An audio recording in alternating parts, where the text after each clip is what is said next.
Hello, friends, followers, students, etc.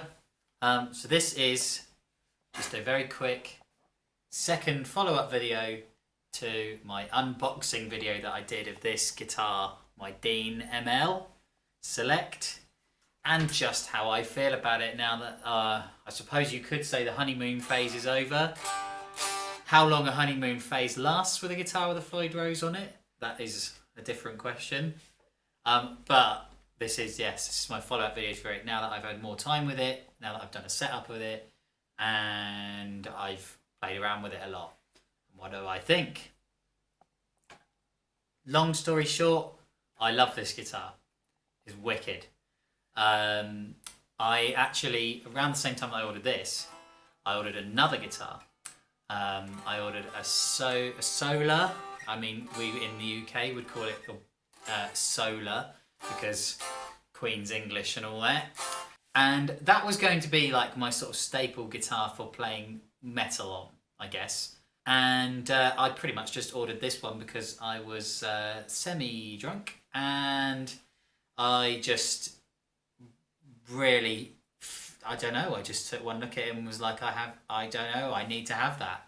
It just had this Dimebag signature sort of look about it, but not a Dimebag signature, I guess.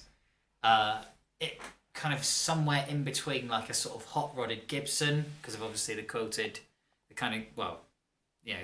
maple top and the flame maple veneer on the headstock there just kind of reminded me of that. And this sort of what they call Trans Brasilia burst just reminded me of Dimebag's Far Beyond Driven ML, and I just sort of thought it will look sexy no matter how good or bad the guitar is, and if I need to make changes, I will make changes. You know what I mean? Now, yes, starting at I guess I'll just start at this end. You're reviewing try and think of every single thing on the guitar that you guys will want to know about if you're thinking about getting this guitar. The tuners on this are Grovers, and as I've seen in that pedal show video, I remember Mick from that pedal show saying once that he said his quote was, "There are Grover tuners and there are Grover tuners." I think basically what he means is that some are proper Grover tuners, some have Grover written on them, but they're crap and they're not proper Grovers. I don't know whether these are or they're not. I mean, this guitar's from Indonesia, so it might not be genuine ones, but these tuners are really good. Very smooth. As smooth as any tuner on any guitar that I have got. So, big fan there. In fact, it's worth saying that Far Eastern made tuners these days in particular are not always bad. I have Vansen locking tuners on my green strap behind me, just here, which you can just see. And they are made in Korea. You can buy them on eBay. They're less than half the price of Fender locking tuners. And I owned a Telecaster with actual Fender locking tuners on, so I'm happy to say this. The Vansen locking tuners, which were 25 quid a set, were better than the Fender locking tuners that I had on a Telecaster. So, not always bad, might be made out of cheaper stuff, might be made with cheaper labour, but they were made well, So, tuners are excellent. Obviously, the headstock design of an ML is going to make the brake angle over the nut absolutely horrendous. But you would probably say, well, that isn't a problem because the strings don't really need to pass through the nut because you've got a locking nut. Therein lies the biggest problem with this guitar that I have found so far. I'm not going to demonstrate it because it's a pain in the ass to get this back in tune. But this guitar does not stay in tune at all with the locking nut on. It did when I got it, as you'd have seen in the unboxing video, or at least it pretty much did. But since I've done, got this guitar, I kind of put the string gauge on it that I like. So I went from 9 to 42s, which is what it came with, and now I've got 9 to 46. I've done a full setup since then to compensate for that. So it's not an action setup thing. For whatever reason, this locking nut on this guitar smushes down the strings. It seems like it smushes down the strings, and it kind of you imagine that this is the nut, the string is sitting like this, and then the locking nut presses down and it lifts up the strings. Basically, it just absolutely ruins the action over the first 5 frets of the guitar when the locking nut is down. And you literally just touch the whammy bar pretty much and you're horrendously out of tune. So as you've spotted already, when I'd be going like this, I don't have the clamps on. And it's holding its tuning better without it. So that's weird. This is the 4th guitar I've owned now with a Floyd Rose on it. The first was an LTD, like, you know, 400 or 500 quid guitar. Had a licensed Floyd Rose on it. The less said about that Floyd Rose, the better. Then I had a black part caster, let's say. It was a Fender Strat, but you know, I modified it to within an inch of its life. I put a Floyd Rose original on that because I wanted the best going, you know what I mean? That guitar stayed in tune very well.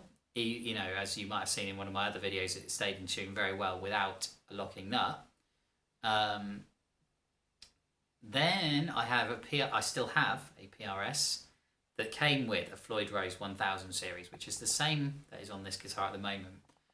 And that stayed in tune very well when I had it, and it was set up in standard with 9 to 46 gauge strings. But then I had it set up, you know, I changed the setup to sort of accommodate to use in a band that I was in at the time, and it was set up in drop C with 11 to 52s on it, and it did not handle the heavy duty work of like a lower tuning and then, you know, well, that's basically it. I mean, it couldn't really handle any sort of whammy bar stuff, but it just couldn't handle that tuning.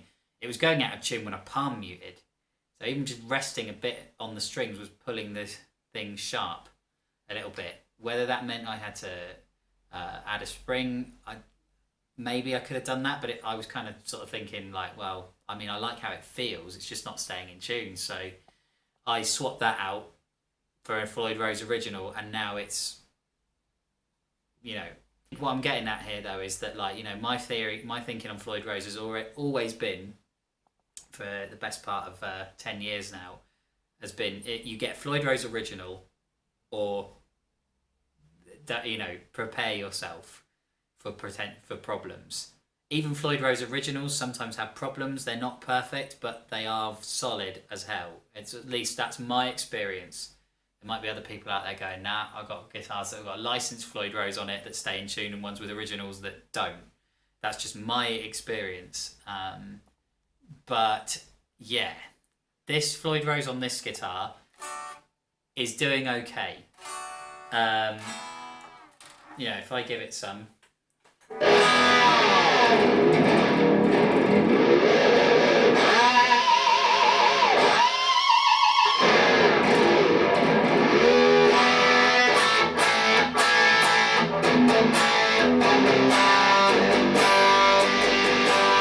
I think generally that's in tune right there. If I went to a tuner, I probably would find it may have gone out a little bit, but you know, I'm kind of here that's certainly not gig-stoppingly bad if it has gone out of tune.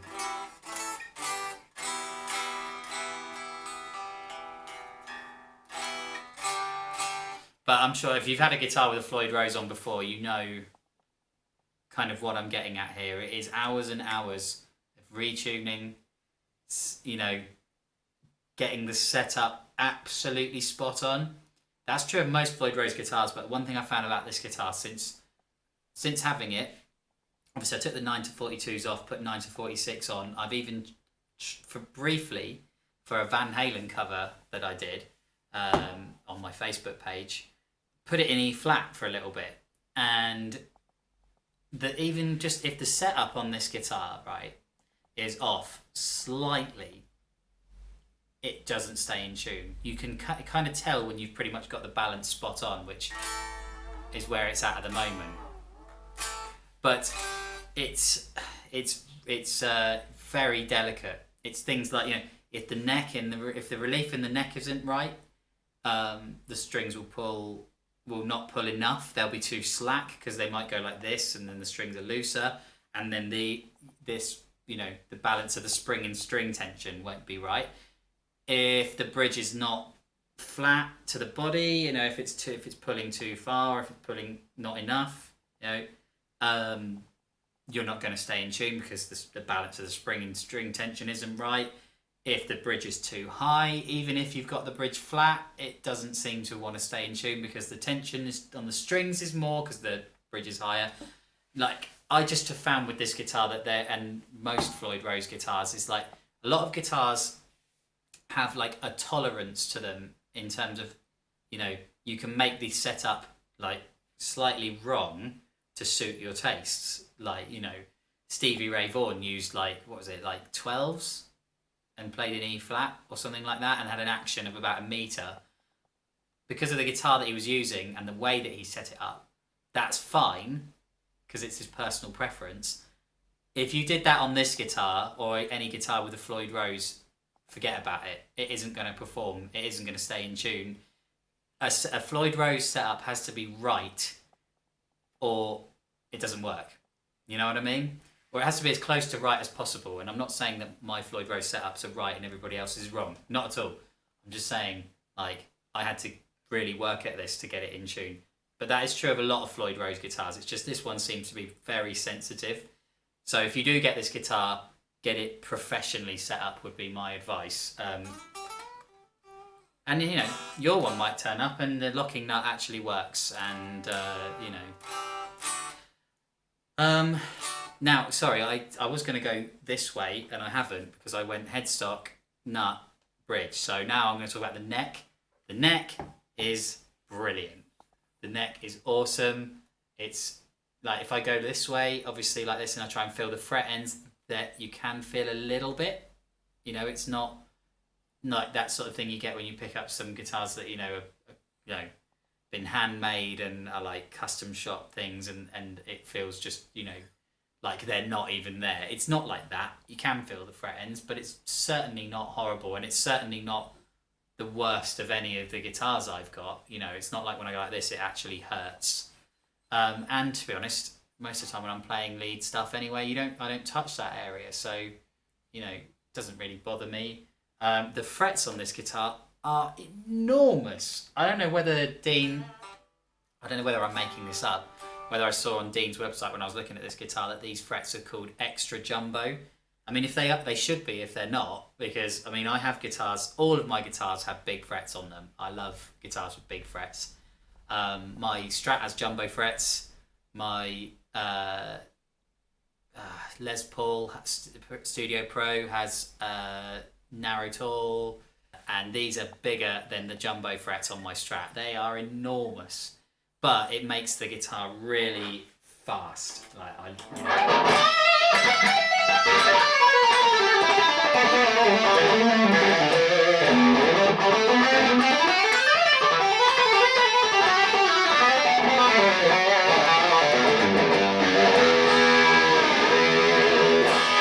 yeah, this guitar is an absolute dream to do like legato-y stuff on like that and my fast sort of playing.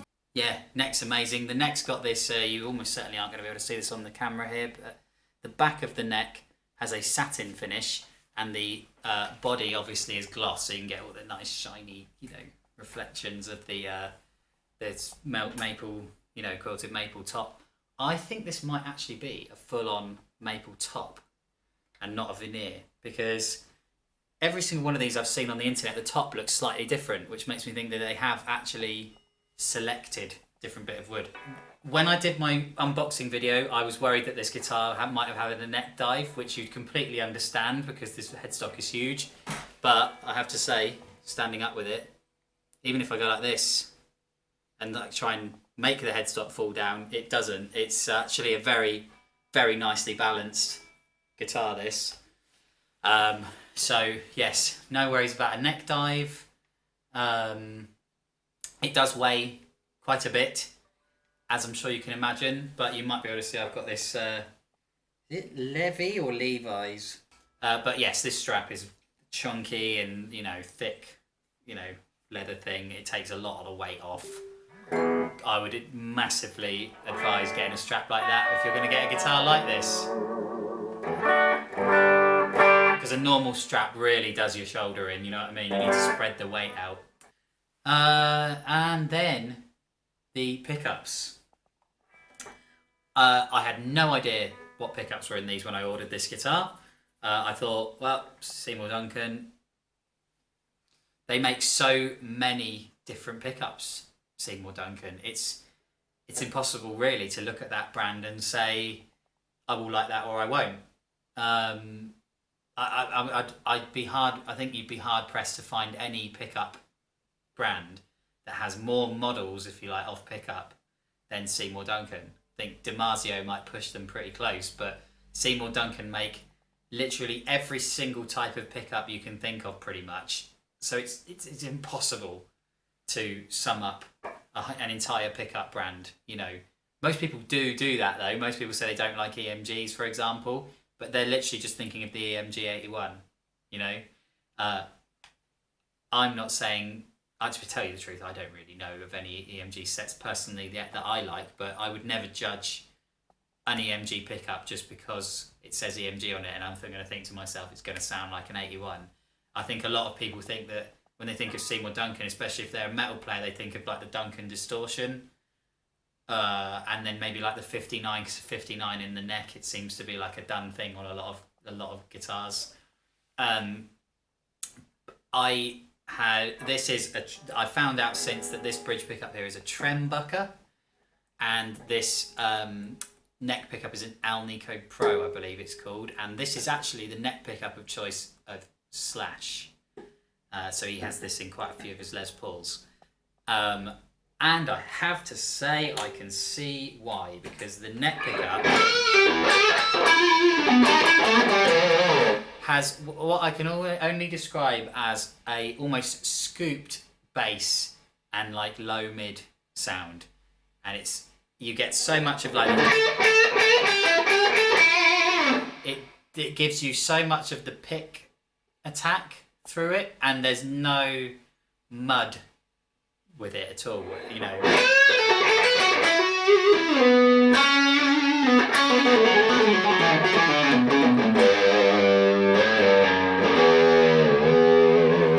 Like so many neck pickups on guitars, humbuckers are so muddy.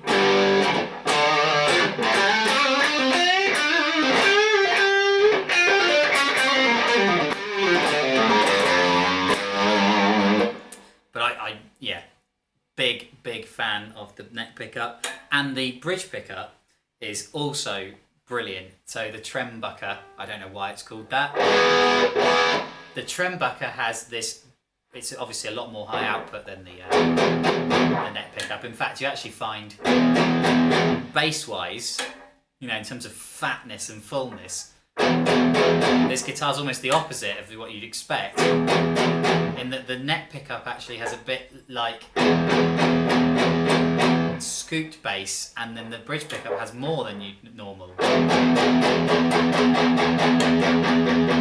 you don't. Whereas most guitars, you get like a fullness and a fatness boost from going, let's say, to the neck pickup because it picks up.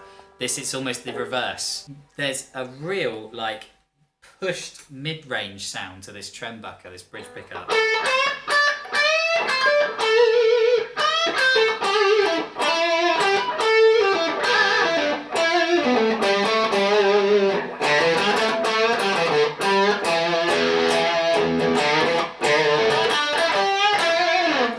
There's a real creamy, like almost, well, I don't want to say nasally because that sounds bad,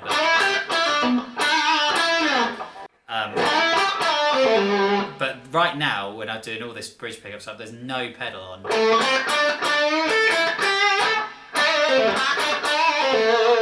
and that just sounds like there's a pedal on to me because there's so much mid-range in that.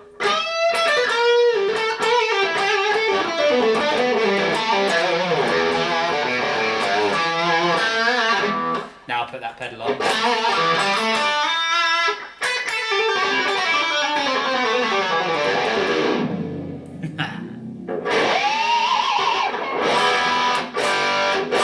See, Floyd Rose not doing bad.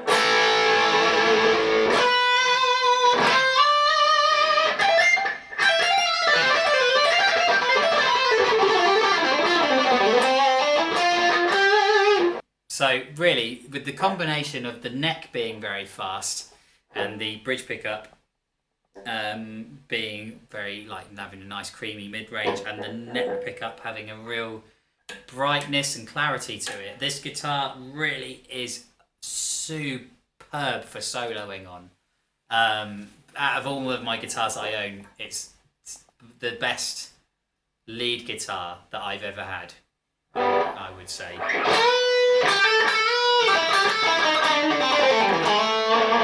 Does that that's not me saying in any way, of course, that it's bad for rhythm. It's brilliant for metal rhythm, especially like 80s metal. I find it's not a it's more of a hot rodded classic guitar. It's not a modern metal type machine. Not that you can't use it for that. I'm just saying that there are guitars that are more definitely aimed at that, you know?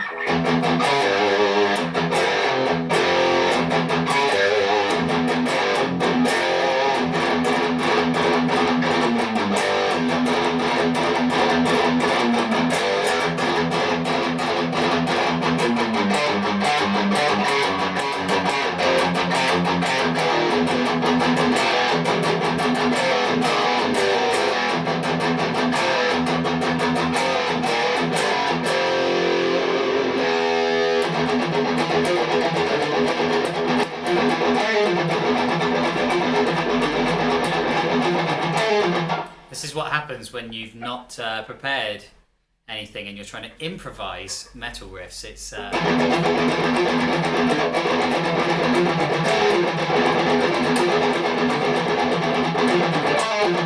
now, obviously, if you are looking at this guitar, you are probably a Pantera fan, like I am.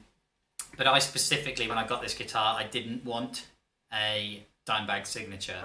If you are getting this sound to try and sound like, you're tone chasing Dimebag, let's say, this bridge pickup in particular is almost the antithesis, the opposite of what you probably are actually looking for, because of that pushed mid-range. And obviously that is the reverse of a Trembucker or a oh god, I can't remember. Everybody is going to be screaming at me now. What is the other pickup that Dimebag used in the bridge? And he used it on all of his early ones. It's gone. I can't think. Point is though, his pickups were trebly and very mid-scooped. And while this is quite a similar output to a Dimebag, it's sound-wise completely different. Poles apart. That's the nerdiest pickup-related pun that you'll ever hear. But fundamentally, when I got this guitar, I thought as I said earlier, I said, if I need to make any changes to this guitar, then I will. Am I going to make any changes to it? At the moment, I don't think so. I'm really, really happy with it. And I certainly have never thought, oh my god, I've got to send it back. It's exceeded my expectations, actually, because I think, to be honest, all I expected from this guitar when I got it was it to look sexy. And of course, it looks even sexier in real life than it does on camera and in pictures on the internet and stuff.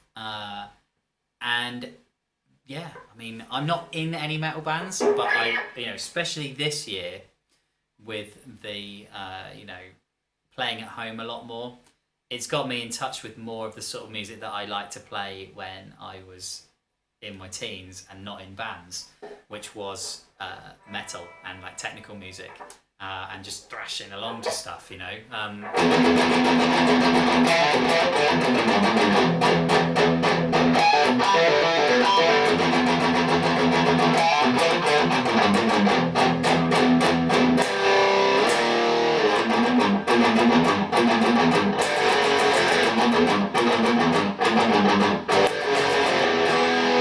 And it's just got me really back in touch with that sort of thing,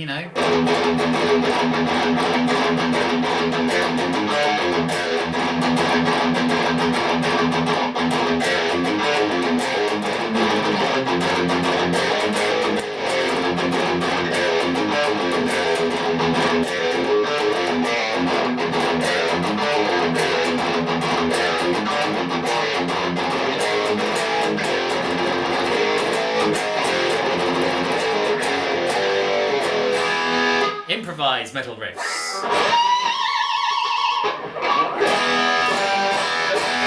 But if you're thinking about this guitar and you live in a country like England, like I do, where it's almost impossible to get your hands on most of the Dean range to try it, as far as I'm aware, one of the only places that sells most of the Dean range is Gear for Music, and as far as I'm aware, that's just a warehouse, so you can't really go and try it.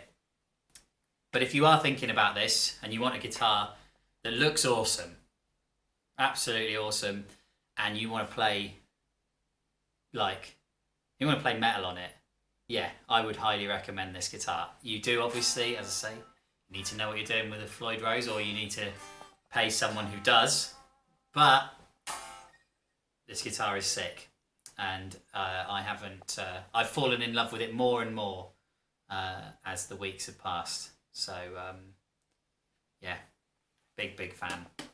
Thank you, Dean. Thank you, Shop in America, whose name I still don't know, who I got this from, for doing such an amazing job setting it up before it arrived. Unfortunately, I undid all of your work immediately because I set it up how I wanted to, but